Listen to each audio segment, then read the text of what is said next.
Welcome back, sports fans. It's the one, it's the only, it's Mickey G, and it's predicting the NFL with Mickey G. It is week 17 of the NFL regular season. That's right, folks. It's the last week of the regular season. Then we get into playoffs, and that's when things get crazy. But this week is also crazy because there's a bunch of teams that they're looking good right now, and then they're gonna end up they miss the playoffs. But you know who didn't miss the playoffs? The college football playoffs. That's right, baby. The Ohio State Buckeyes made it to the college football playoff. And they, I don't know, they beat the living crap out of Clemson, baby. Fat dubs from the Buckeyes. Shout out to all the homies. Am I right, boys? Just wanted to throw that out there. But anyways, enough college. Let's recap last week's NFL and my predictions. Well, that's the wrong screen. I went 10-6, now taking the total to 144 and 96. That's right. If I go 13-3 this week, we will end the regular season with less than 100 losses. Now, the chances of that low. I think I've had a week like that maybe once this season. Okay, not the best, but hey, it's possible. Game of the week we got correct. Now 10-6 there. Crapfest wrong 8-8. Upset wrong 3-13. How'd the way too early predictions go? They did all right. 8-8, mediocre, sliding once more. Now 140 and 100 in the overall there. So the way too early predictions, they're not getting 100. I mean, they're already past 100 losses. So sucks for that. If I do the math correctly here, so there's 4 between the two. If I go 13-3 and keep the 100, then I automatically do better than the way too early predictions in the regular season. So 13-3 is the number we're trying to hit this week, baby, because that is what we want. But I mean, enough of last week. It's time for this week, of course. And starting off, we have ourselves the Baltimore Ravens at the Cincinnati Bengals. Now, the Baltimore Ravens are trying to make the playoffs here. They're one of the 5 teams, I believe, in the AFC that has a 10-5 record. And one of them's got to miss out. If they win, that's good for them. That gives them a better chance. I think they might clinch. I can remember which teams clinch if they win, which teams don't. I think it's dependent on other things as well. But the point of the story is, if they win, that's a better chance of them going. And they're going to try to win here. Ravens getting this one. Next is our game of the week. The Dolphins at the Bills. Now, Bills aren't sitting many people. The only main starter, I believe, that's out for this game is Cole Beasley, and that's because of injury. Not because they're out for the playoffs, because the Bills are trying to get higher seeded. In the playoffs, they want the number 2 seed instead of number 3 seed over the Pittsburgh Steelers. Dolphins, here's the thing. They've had a pattern throughout the season where there's been games where it's been close, and Tua hasn't done it for them. There's been a man, there's been a legend, there's been a myth that's been able to do it a lot of times, and that's Ryan Fitzpatrick, baby. Fitzmagic, baby. Sad thing is, he tested positive for Schmovid. That's right. So he'll be unable to play for the Dolphins this week, and they're one of the 10-5 teams that needs a win to get into the playoffs here. So the big problem is, without Fitzpatrick, will he be able to beat the Bills? And I do not believe so. While I do think this is going to be a great game, hopefully, I think Tua's going to hold him back once more, and the Bills are going to get the victory in this one. Next, we have the Steelers at the Browns. Now, the Steelers are basically resting everybody. Ben Roethlisberger's not playing. A ton of people on defense that aren't playing. Mason Rudolph is getting the start, and you know who is being a team captain for the Cleveland Browns? That's right, they chose Myles Garrett to be captain for this game. And I think that's absolutely hilarious that they did that. This is going to be a fun matchup here. I'm expecting lots of big sacks, big moments from Myles Garrett here. Browns are winning this one. Steelers resting everybody. The Browns need to win this game to get in. And with this, they do it. So good luck to them. Maybe they can snap the playoff drought. Who knows? If they just beat the Jets last week, I'm fairly certain they would have already clinched it here. But they're dumb. So they lost to the freaking Jets, I guess. Anyways, next is the Chargers at the Chiefs. I believe the Chiefs are sitting out a few people. I know some people are out with injury. Terry Kill, Clyde Edwards-Helaire are expected to be out. Chad Henne, I believe, is getting the start. And Chad Henne is a former Jaguar, which means outside of Jacksonville, he usually does fairly well. Plus, it's just funny if Chad Henne wins a game, you know. So, Chiefs over the Chargers. Sorry, Chargers, you've done well. You've done great things. Justin Herbert, fantastic rookie season. But you're going to have to try better next year. Have a functional team, better clock management, get the coaching situation sorted out there. I mean, come on, you guys are this close. You just got to jump over the rest of the edge there. Next is the Jaguars at the Colts. Now, the Jaguars already beat the Colts this year.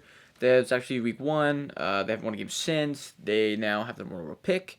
Probably take Trevor Lawrence, but I mean, unless Justin Fields, the GOAT from Ohio State, does some big money moves against Alabama in a couple weeks, that's what's probably most likely going to happen is Trevor Lawrence, the Jaguars. Here's the thing, they've already clinched the spot. They're allowed to win. Would it be funny if they beat the Colts twice in one season? Yes. Here's the problem. DJ Chark, James Robinson, both out, and Mike London's the one starting. I don't see positive things coming from Jacksonville today. As much as I'd love them to win this game and be like, see, guys, we could have done it all season. We just like beating the Colts. Don't think that's going to happen. Plus, the Colts are one of those teams that are 10-5, trying to get into the playoffs. So I see them winning this one. Next, we have the Jets at the Patriots.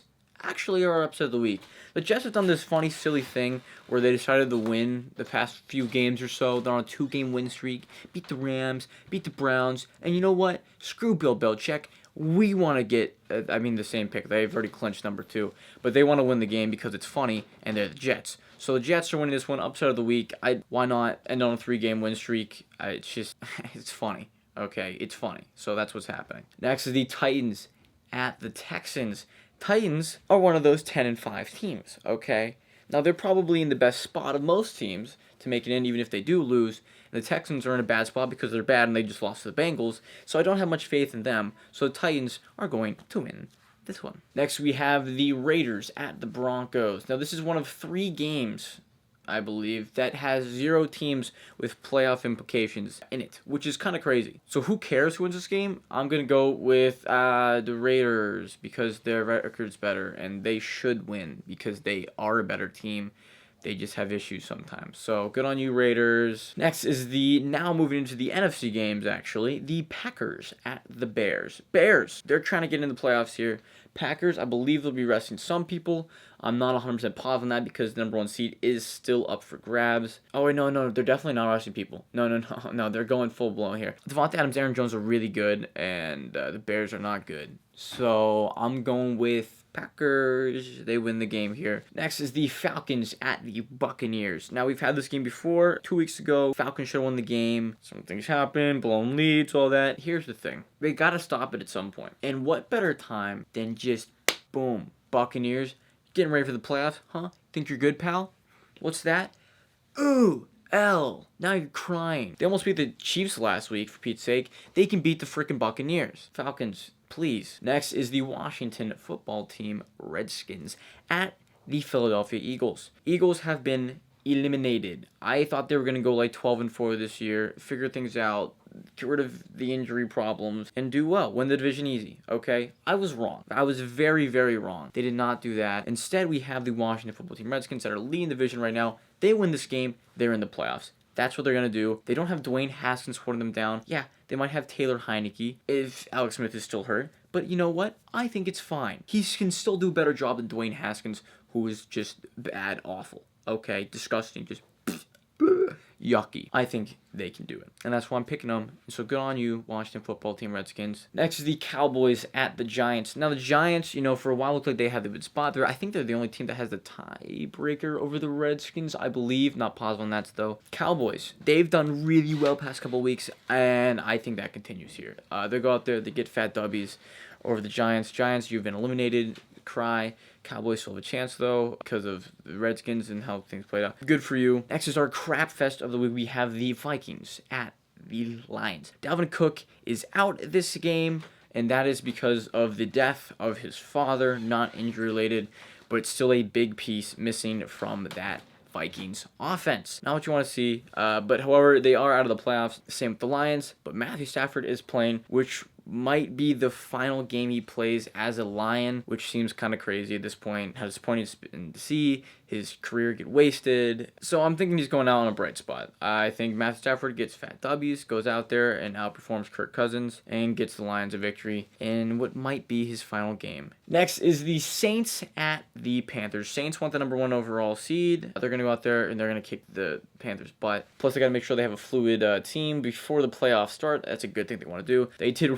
really well last week against the Vikings with Alvin Kamara just The touchdowns, baby. He just had touchdowns, man. That was ridiculous. Setting records, man. Great on you. So glad I didn't play him in fantasy. He's not even playing this week, though. He's actually out this week, which is great because I play him, or the team that has him in fantasy. Him and Cole Beasley, they're both out, so I don't have to worry about either of them, which is great for me. So I might end up winning 2 out of the 5 leagues that I'm in this year, which is kind of good. And I could be 2 out of 3 in championships I play this year. So hopefully I win this game. We'll find out. Next is the Seahawks at the 49ers. Seahawks want to win this game. They want to get a better spot. They want to keep themselves really going. Picking them, 49ers have nothing, no reason to win this game. And I think the Seahawks, once again, one of those teams, got to figure things out before the playoffs so that they're in the best spot they can be. And finally, we have the Cardinals at the Rams. Now, for a bit here, it looked like it might be both starting quarterbacks who are not playing this game. Kyler Murray and Jared Goff both had injuries coming into this week. Jared Goff is still out. He had surgery on his thumb. Kyler Murray, though, is playing, so he can play tough through an injury. And there's a little guy named John Wolford who's actually playing quarterback this week for the Rams. And I've seen a couple highlights and things like that, and a lot of people are comparing him to Doug Flutie. And Doug Flutie is the GOAT. Everyone knows this. So a lot of positive things moving in that direction. Plus, he was the quarterback, John Wolford, was the quarterback that started over Kendall Hinton. Now, you might be thinking to yourself, why do I know the name Kendall Hinton? I feel like it's recent. It's someone talked about recently in the NFL. That's right. He is the man who took the mantle of quarterback for the Denver Broncos when their quarterback room was decimated. So not only did he get to play this year, but his actual quarterback in college is also playing this year, and that's neat. And here's the thing, I think John Wolford has the potential to be better than Jared Goff. Jared Goff is bad. It's just fact. And so if you have someone like Doug Flutie, if you had Doug Flutie back there, you know you're getting W's. I mean, he's obviously not Doug Flutie, but if he has the potential to be. I mean, boom, dinger, done, making money moves. That's all I'm saying there. Rams are getting this one. They're making it to the playoffs. This is a must-win game for them, for both teams, really. But I think that the Rams are going to be the ones to get it. I'm proud of them. Great job on you. Go in. And then here's the thing. If he doesn't do too well, guess who's behind John Wolford? The boat. That's right, baby. The Rams brought him back off the Broncos practice squad. They grabbed up the boat and they said, hey, so we're going to start this John Wolford guy. I think he can make some money moves. And Blake's like, all right, chill. Let me catch that game check real quick. And they're like, wait, but if he doesn't do too well, we know we got a good guy on backup. All right, we got you on speed dial. Things go poorly. Second half, you're our man. So I'm excited. Either way, I think with either quarterback they got here, I mean, they're making solid moves here. I'm excited for this game. This is probably the game I'm most excited for of the entire week. Watch that one. I highly recommend. Well, anyways, that's all for this week. Thank you for watching. Smash like, subscribe to all your friends. Get excited for the playoffs, baby. Playoffs? Playoffs? Anyways, as always, peace out, homies. Adios.